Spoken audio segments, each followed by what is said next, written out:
But we meet today pursuant to notice to mark up 7 bipartisan measures. As your offices were previously notified, it is the intent of the chair to consider today's measures en bloc. And so without objection, the following items, which were provided to members earlier this week, are in your packets, are considered as read and will be considered en bloc. House Resolution 185, calling on the government of Iran to fulfill repeated promises of assistance in the case of Robert Levinson, the longest-held United States civilian in our nation's history.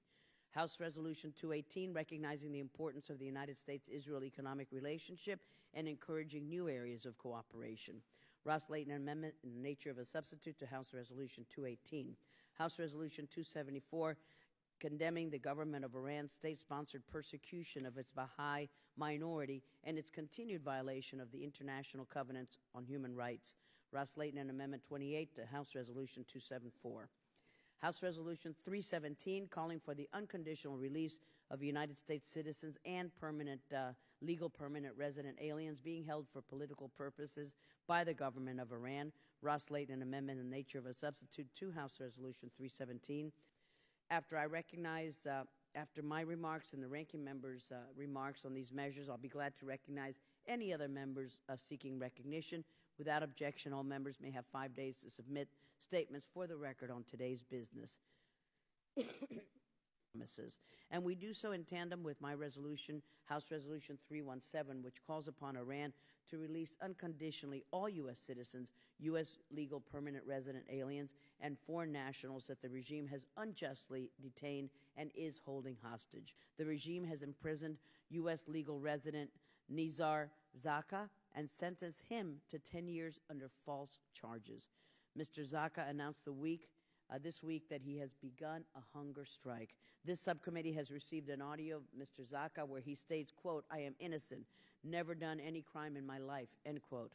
I would like to ask unanimous consent to insert into the record a transcript of the transcribed telephone conversation of Mr. Zakka from Evin Prison in Iran.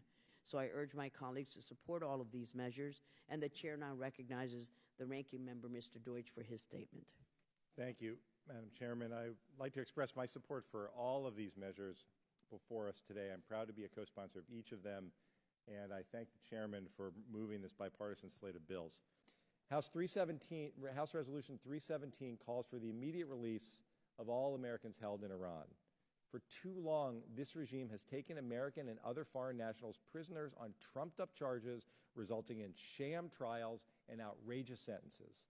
There is no rule of law. There is no due process. This is nothing more than hostage-taking, and it must stop.